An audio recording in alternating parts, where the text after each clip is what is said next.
Assalamualaikum warahmatullahi wabarakatuh. Perkenalkan, nama saya Dwi Munikasari. Saya akan menjelaskan mengenai anatomi fisiologi. Yang pertama, saya akan menjelaskan mengenai anatomi fisiologi sistem saluran cerna. Yang kedua, anatomi fisiologi sistem kardiovaskuler. Dan yang ketiga, anatomi fisiologi sistem pernapasan. Untuk yang pertama, yaitu sistem saluran cerna, terdiri dari rongga mulut, esofagus, lambung, usus halus, usus besar, kelenjar saliva, kantong empedu, hati, dan pankreas. Untuk rongga mulut, mulut merupakan saluran pertama masuknya makanan. Makanan dikunyah oleh gigi sehingga makanan mudah untuk ditelan bersama dengan sekresi saliva dari kelenjar saliva. Saliva mengandung 99% air yang membantu dalam melarutkan makanan. Kelenjar saliva terdiri dari 3 pasang kelenjar, yaitu parotoid, berfungsi mengsekresikan air, elektrolit berupa sodium, potasium, dan klorida, dan enzim. Yang kedua ada submandibular, berfungsi mengsekresikan air, elektrolit, enzim, dan mukus, dan sublingual yang terletak sepanjang rahang dari telinga hingga dagu, berfungsi sama seperti submandibular. Saliva ini memiliki fungsi sebagai berikut. Yang pertama, membasahi makanan dan mulut. Yang kedua, membersihkan gigi dan mencegah pertumbuhan bakteri. Dan yang ketiga, melalurkan molekul makanan.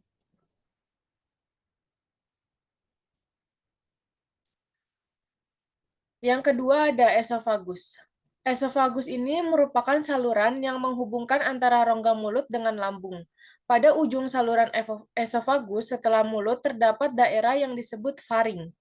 Pada faring terdapat klep, yaitu epiglotis yang mengatur makanan agar tidak masuk ke trakea atau tenggorokan. Fungsi dari esofagus ini adalah untuk menyalurkan makanan ke lambung agar makanan dapat berjalan sepanjang esofagus. Terdapat gerakan peristaltik sehingga makanan dapat berjalan menuju lambung. Nah, esofagus ini dimulai dari faring, toraks, menembus diafragma, dan masuk ke dalam abdomen bersambung dengan lambung. Terletak di belakang trakea di depan vertebrata. Selanjutnya adalah lambung. Lambung ini dilapisi oleh sel-sel yang menghasilkan 3 zat penting. Yang pertama adalah lendir. Lendir melindungi sel-sel lambung dari kerusakan oleh asam lambung. Setiap kelainan pada lapisan lendir ini bisa menyebabkan kerusakan yang mengarah kepada terbentuknya tukak lambung. Yang kedua adalah asam klorida atau biasa disebut dengan HCl. Asam klorida menciptakan suasana yang sangat asam yang diperlukan oleh pepsin guna memecah protein. Keasaman lambung yang tinggi juga berperan sebagai penghalang terhadap infeksi dengan cara membunuh berbagai bakteri. Yang ketiga adalah prekursor pepsin, yaitu enzim yang memecah protein. Lapisan peritoneal yang merupakan lapisan selulosa, lapisan otot, yaitu lapisan longitudinal yang bersambung dengan esofagus, lapisan sirkuler yang paling tebal dan terletak di pilorik membentuk sphincter, dan lapisan oblik yang terdapat pada bagian fundus dan berjalan mulai dari orifisium kardiak membelok ke bawah melalui curvatura minor. Lapisan submukosa dan lapisan mukosa berbentuk kruge atau kerutan dilapisi epitelium silindris yang mensekresi mukus. Yang ketiga ada usus halus. Usus halus adalah bagian dari saluran pencernaan terletak di antara lambung dan usus besar. Dinding usus kaya akan pembuluh darah yang mengangkut zat-zat yang diserap ke hati melalui vena porta. Dinding usus melepaskan lendir dan air yang membantu melalutkan pecahan-pecahan makanan yang dicerna. Dinding usus ini juga melepaskan sejumlah kecil enzim yang mencerna protein, gula, dan lemak. Usus halus ini dibagi menjadi 3 bagian. Yang pertama usus 12 jari, yang kedua usus kosong, yang ketiga adalah usus penyerapan ileum.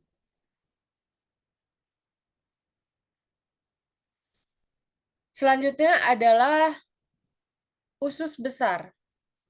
Usus besar terdiri dari kolon, kolon ascendens di sebelah kanan, kolon transversum, kolon descendens di sebelah kiri, kolon sigmoid berhubungan dengan rektum. Usus besar atau kolon dalam anatomi adalah bagian usus antara usus buntu dan rektum. Fungsi utama organ ini adalah menyerap air dan feses. Banyaknya bakteri yang terdapat di dalam usus besar berfungsi mencerna berbagai bahan dan membantu penyerapan zat-zat gizi. Bakteri ini berfungsi membuat zat penting seperti vitamin K. Bakteri ini penting untuk fungsi normal dari usus.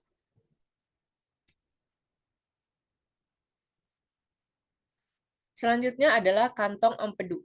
Empedu memiliki dua fungsi penting, yaitu yang pertama, membantu pencernaan dan penyerapan lemak. Berperan dalam pembuangan limbah tertentu dari tubuh, terutama hemoglobin atau Hb, yang berasal dari penghancuran sel darah merah dan kelebihan kolesterol. Kantong empedu ini adalah organ berbentuk buah pir yang dapat menyimpan sekitar 50 mili empedu yang dibutuhkan tubuh untuk proses pencernaan. Pada manusia, panjang kantong empedu adalah sekitar 7-10 cm dan berwarna hijau gelap, bukan karena warna jaringannya, melainkan karena warna cairan empedu yang dikandungnya. Organ ini terhubungkan dengan hati dan usus 12 jari melalui saluran empedu. Selanjutnya adalah hati.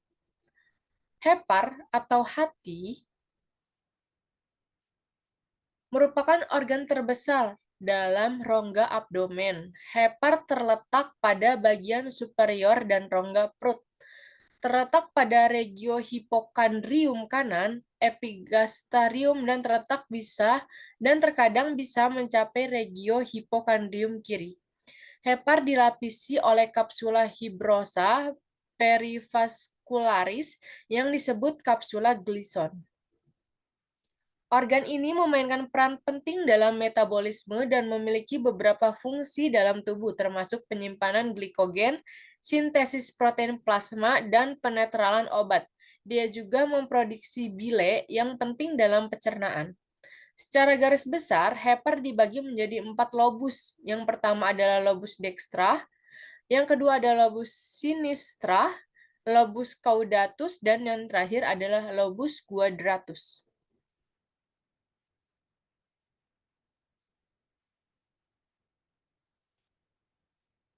Selanjutnya adalah sistem kardiovaskuler yang terdiri dari jantung dan pembuluh darah. Sistem kardiovaskuler merupakan suatu sistem organ untuk memindahkan zat seperti nutrien, asam amino, elektrolit, hormon, sel darah, dan lain-lain dari dan menuju sel-sel tubuh manusia. Sistem ini juga menolong stabilisasi suhu dan pH tubuh. Nah, sistem kardiovaskuler ini terdiri dari dua bagian, yaitu jantung dan pembuluh darah. Untuk jantung adalah pompa otot beruang 4 yang mendorong darah mengelilingi sirkulasi. Yang kedua adalah pembuluh darah. Pembuluh darah ini merupakan sistem vaskuler yang terdiri dari arteri yang membawa darah dari jantung ke jaringan, kapiler berdinding tipis yang memungkinkan difusi gas dan zat metabolik, dan vena serta venula yang mengembalikan darah ke jantung. Selanjutnya adalah jantung. Jantung terletak antara kedua paru-paru di bagian tengah rongga toraks. 2/3 jantung terletak di sebelah kiri garis mediasternal. Fungsi utama dari jantung ini adalah untuk memberikan dan mengalirkan suplai oksigen dan nutrisi ke seluruh jaringan dan organ tubuh yang diperlukan dalam proses metabolisme. Anatomi dari jantung ini, dia terdiri menjadi 4 ruang, yaitu atrium kanan, atrium kiri, ventrikel kanan, dan ventrikel kiri. Katup jantung pun terdiri menjadi 4. Ada katup trikuspid, katup bikuspid, katup seminular pulmonar, dan katup seminular aorta. Untuk septum internal adalah pembatasan atrium kanan dan kiri. Septum interventrikual adalah pembatas ventrikel kanan dan ventrikel kiri. Perikardium terdiri dari pembungkus jantung dan pembuluh darah. Nah, dinding jantung ini terdiri dari 3 lapisan. Yang pertama adalah epikardium, yang kedua adalah miokardium, dan yang ketiga adalah endokardium. Anatomi dari pembuluh darah. Sistem kardiovaskuler merupakan suatu sistem organ untuk memindahkan zat nutrien seperti asam amino dan elektrolit, hormon, sel darah, dan lain-lain dari dan menuju sel-sel tubuh manusia. Selain itu juga menolong stabilisasi suhu dan pH tubuh. Jenis sistem peredaran darah ini terbagi menjadi dua, yaitu sistem terbuka dan sistem tertutup. Sistem peredaran darah juga merupakan bagian dari kinerja jantung dan jaringan pembuluh darah.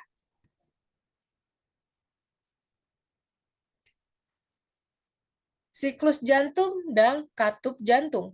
Siklus jantung ini mencakup periode dari akhir kontraksi, sistol, dan relaksasi, distol, jantung sampai akhir sistol dan distol berikutnya. Otot jantung berkontraksi, sistol, dan berelaksasi, diastol, dalam suatu siklus yang berirama.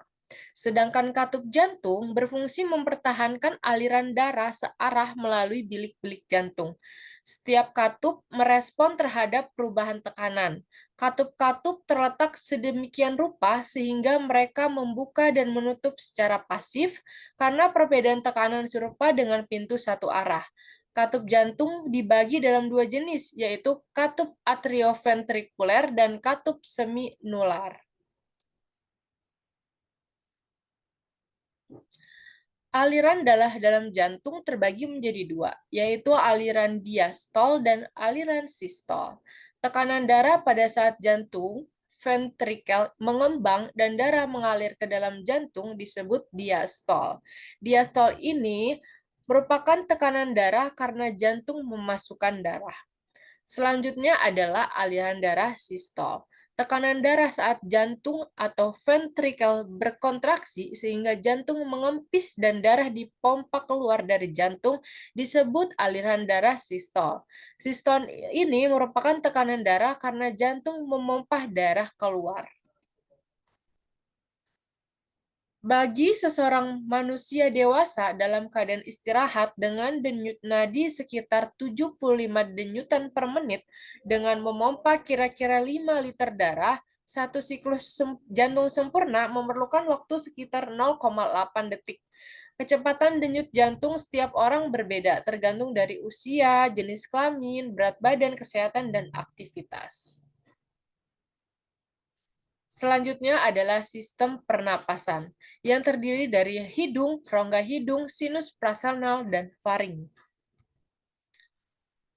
Untuk sistem pernafasan atau sistem respirasi ini mengatur tubuh dalam menerima oksigen pada tubuh dan melepaskan karbon dioksida. Sistem pernapasan ini pertama terdiri dari hidung dan rongga hidung.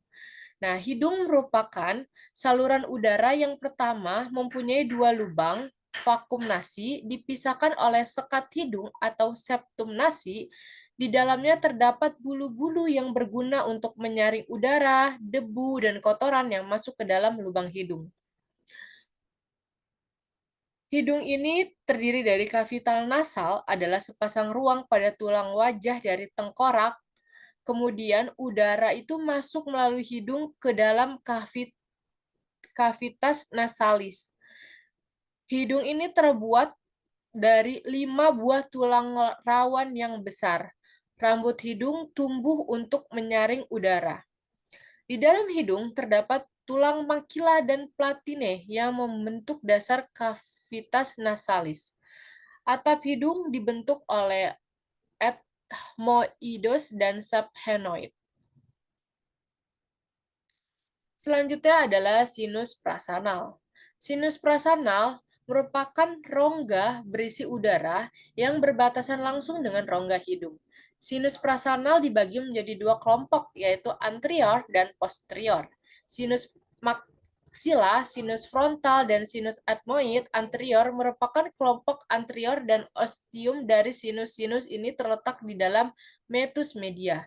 Sedangkan sinus etmoid posterior dan sinus aphenoid merupakan kelompok posterior dan ostium dari sinus-sinusnya terletak di dalam meatus superior.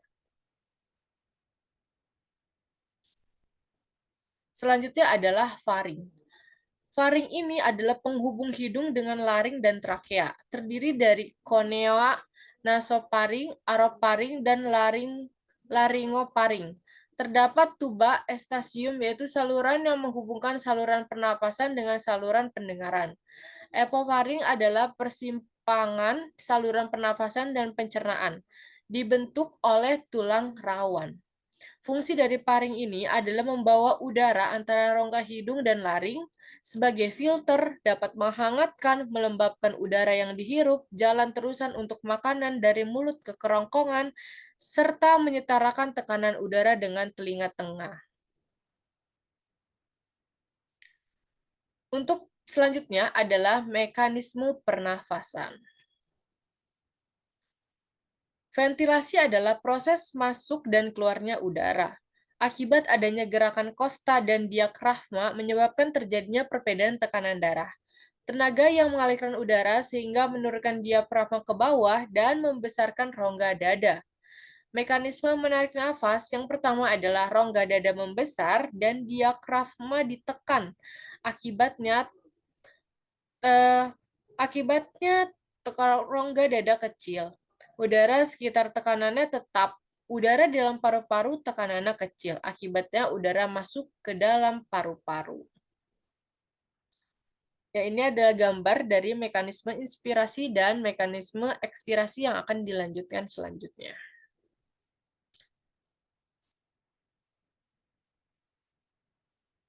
Pertukaran gas dalam paru. Pertukaran gas dalam paru ini terbagi menjadi dua, ada eksternal, ada internal. Yang eksternal, pertukaran gas antara alveolus paru dengan pembuluh kapiler paru. Karbon dioksida melakukan difusi dari pembuluh kapiler paru ke dalam alveolus. Oksigen melakukan difusi dari alveolus ke dalam pembuluh kapiler paru. Untuk internalnya, pertukaran gas antara jaringan sel dengan sistem kapiler paru. Oksigen melakukan difusi dari sistem kapiler paru ke dalam sel-sel. Karbon dioksida melakukan difusi dari sel-sel ke dalam sistem kapiler paru. Dan ini akan dijelaskan mengenai proses inspirasi. Untuk proses inspirasi ini, di sini ada gambarnya, dan di sini diafragma akan berkontraksi. Nah, di sini diafragma berkontraksi atau bergerak turun. Kemudian volume dan rongga torak bertambah. Nah, di sini mengembang atau bertambah ya. Tekanan intrapleura akan berkurang. Kemudian paru akan mengembang. Ya. Di sini ya, otot tulang rusuk kontraksi sehingga rongga dada mengembang atau paru-paru mengembang. Paru-paru dan rongga dada mengembang. Selanjutnya adalah tekanan intrapulmonal akan menurun dan udara akan masuk ke dalam paru. Itu adalah dari proses inspirasi. Lalu bagaimana dengan proses ekspirasi? Nah, untuk proses ekspirasi di sini diafragma melakukan relaksasi ya atau bergerak naik ya. Selanjutnya adalah otot tulang rusuk relaksasi sehingga rongga dada mengempis ya atau paru-paru mengkerut. Volumenya menjadi kecil. Ya, volume dan rongga toraks berkurang. Terjadinya tekanan intrapleura bertambah negatif. Selanjutnya, tekanan intrapulmonar meninggi di atas tekanan atmosfer. Akibatnya udara akan keluar dari paru-paru. Seperti itu proses ekspirasi. Ya, selesai pembahasan mengenai anatomi fisiologi dari sistem saluran cerna, sistem kardiovaskuler, dan sistem pernafasan. Kurang lebihnya mohon maaf. Saya tutup. Wassalamualaikum warahmatullahi wabarakatuh.